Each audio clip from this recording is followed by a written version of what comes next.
Good morning. I was just told this kind of looks like Nate Burleson's sneaker closet, but it's not. I'll tell you what it is. This morning on The Dish, we go around the world in style, French style. We visit the French department store called Printemps, which means spring.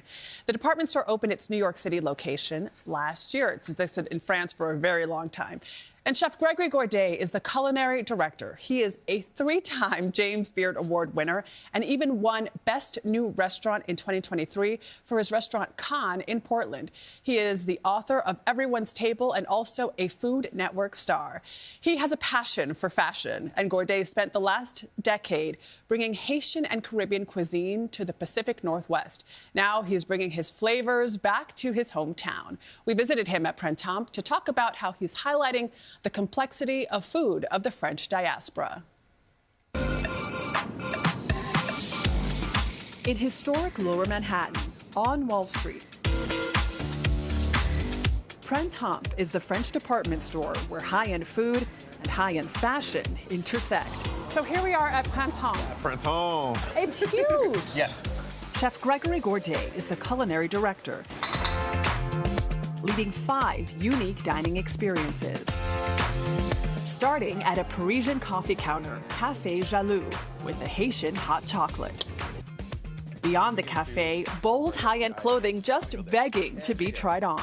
It's pretty cozy, huh? I think someone's shopping today. You get a discount, don't you? I do. This is beautiful. Vintage couture. Whoa. Straight from Paris.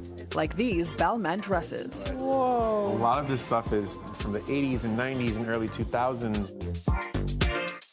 You can wash down the fashion with French champagne. You have a non-alcoholic version? Non-alcoholic version. Cheers. Santé. Before heading down to La Galerie des Chaussures, or Shoe Gallery. And that leads us into the Red Room. Encased in 3 million pieces of handmade tile. Next door, Maison Passerelle, which means bridge, is Printemps' main restaurant. It's really about the journey through the entire retail experience, from the cafe to the cafe upstairs, and then hitting to the champagne bar and then our bar, and then you finally end up in this beautiful sunlit dining room. Here, Gourdet showcases his fine dining take on the food of the French diaspora. We are inspired by global French cuisine, so we're talking French North Africa, French West Africa, the French Caribbean, French Asia. A lot of people know the saying that the sun never set on the British Empire, but the French Empire... Yeah, they got around. They got around. They definitely got around.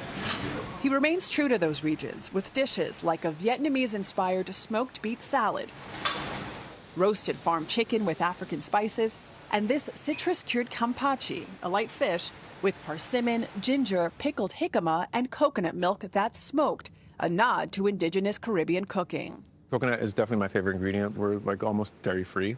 We use a lot of alternative fats, coconut, cashews, to kind of like bring in that richness, bring that flavor. Gourdet grew up in Queens, New York, a child of Haitian immigrants. And your mom worked 2 jobs and always had a warm meal on the table? Always a hot meal. So I personally didn't have to cook for myself until I went to college in Montana. So you thought like every meal was a great meal until you had to fend for yourself. And then I had to be a poor college kid, and I was cooking pasta and potatoes, and my friends were like, oh, you're really good at this. You should work at a restaurant. After graduating, he went on to the Culinary Institute of America, interning with Jean-Georges, eventually working for the legendary chef for 7 years. I was cooking French in the Pan-Asian space for 13 years of my career. Felt like I was traveling all over the world and learning about all these different cultures and not spending enough time on my own culture. And I think a lot of us do find that after we work for others, like, what is our true calling? So I went straight to my mom. I was like, Mom, please teach me all the family recipes. And that's really how I began my journey making Haitian food. After working in high-pressure kitchens for years, he stumbled into addiction. And it got pretty dark, pretty bad. You know, you get fired, you quit your job, you move. You know, it's just like you're lying to people. It was like very hard, and there is. Because you're always kind of covering your tracks. Exactly. And you know, I would say it took about 2 years for me to really just like, I need to stop. I need to get my life together. And ended up moving to Portland, Oregon, and I stopped drinking about 17 years ago, and everything just completely changed. He became a self-proclaimed health nut who's run more than 20 marathons. He gave up drugs, drinking, gluten, and dairy. He was thriving. Is Gregory. Competing on Top Chef and making it to the finals twice. So there's a challenge called Restaurant Wars, where you have 2 days to create a restaurant, design it, build it, conceptualize it, and I created Khan. In 2022, he opened the popular Khan, which offers Haitian-inspired cuisine, the precursor to Maison Passerelle. Here, you can find this sweet potato and peanut soup with caramelized plantain, pickled apple, and chili maple. Soup gets a bad rap. Yeah. People don't think it's exciting. This is like a carnival. Yes, we're pretty good with our soups here.